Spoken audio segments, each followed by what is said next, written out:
आज हम अलिफ लैला की एक बहुत ही दिलचस्प कहानी में उतरने वाले हैं। एक ऐसी कहानी जहां भाईचारे का इम्तिहान होता है, धोखाधड़ी सामने आती है और इंसाफ एक बिल्कुल ही गैर मुतवक्किल शक्ल में मिलता है। ये है दो काले कुत्तों की दास्तान। कभी सोचा है कि क्या कोई कहानी इतनी ताकतवर हो सकती है कि वो किसी की जान बचा ले? यहाँ एक सौदागर की जिंदगी दांव पर लगी है और उसकी किस्मत का फैसला उस कहानी से होगा जो हम अभी सुनने वाले हैं। तो होता यूं है कि एक बूढ़ा शख्स सामने आता है और उसके साथ हैं दो काले कुत्ते। वो एक ताकतवर जिन के साथ सौदा करता है, उस सौदागर की जान बचाने के लिए। और यहाँ बात बहुत बड़ी है।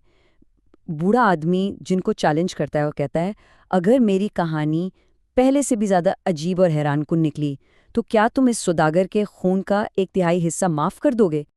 और बस इसी शर्त पर बूढ़े आदमी की कहानी शुरू होती है, जो शुरू होती है एक बहुत ही हैरानकुन इंकिशाफ से। तो सबसे पहली और चौंका देने वाली बात, वो दो काले कुत्ते कोई और नहीं बल्कि उसके अपने सगे भाई हैं। कहानी वहां से शुरू होती है जब उनके वालिद का इंतकाल हुआ और तीनों भाइयों को विरासत में 3-3 हजार सोने के सिक्के मिले। अब यहाँ हमें नजर आता है नाकामी और मुआफी का एक एक ना खत्म होने वाला सिलसिला। बड़ा भाई सफर पर जाता है, अपनी सारी दौलत लुटाकर भिखारी बनकर वापस आ जाता है और हमारा कहानी सुनाने वाला रावी उसे माफ करके अपनी आधी जमा पूंजी दे देता है। फिर छोटा भाई भी यही करता है और रावी एक बार फिर अपनी आधी दौलत उसके हवाले कर देता है। इतनी नाकामियों के बाद भी भाई बाज नहीं आए। उन्होंने रावी को एक आखिरी बड़ी मुहिम के लिए पैसे लगाने पर राजी कर ही लिया। और ये कोई आसान फैसला नहीं था। सोचे, पूरे 5 साल तक वो दोनों भाई इस पर दबाव डालते रहे, मिन्नतें करते रहे, तब जाकर रावी ने आखिरकार उनकी बात मान ली। इससे अंदाजा होता है कि रावी को अपने भाइयों पर कितना भरोसा था। उसने अपनी सारी जमा पूंजी 12,000 सोने के सिक्के 4 बराबर हिस्सों में बांट दी। 3,000 हर भाई को, 3,000 अपने लिए और आखिरी 3,000 एहतियात के तौर पर घर के नीचे दफना दिए। सफर चलता रहा और वो एक दूर दराज बंदरगाह पर पहुंचे। यहाँ कहानी में एक नया किरदार आता है। रावी एक खूबसूरत लेकिन गरीब औरत से शादी कर लेता है क्योंकि उसे उस पर रहम आ जाता है। उसके भाई उसे बहुत रोकते हैं लेकिन वो नहीं सुनता। अब यहाँ से कहानी एक बहुत ही तारीक मोड़ लेती है। खुले समंदर में भाइयों का लालच उनके रिश्ते पर हावी हो जाता है। ये सब हुआ आधी रात के अंधेरे में, जब जहाज गहरे पानियों में था और हर तरफ सन्नाटा, एक खौफनाक सन्नाटा। और फिर अचानक उसके अपने ही भाई उस पर टूट पड़ते हैं। वो खुद बताता है, उन्होंने मेरे हाथ पांव बांध दिए। ये वो लम्हा था जब लालच ने भाई के रिश्ते को बिल्कुल खत्म कर दिया। और फिर धोखे का आखिरी कदम, उन्होंने उसे उठाया और सीधा ठंडे तारीक समंदर में फेंक दिया, डूबने के लिए।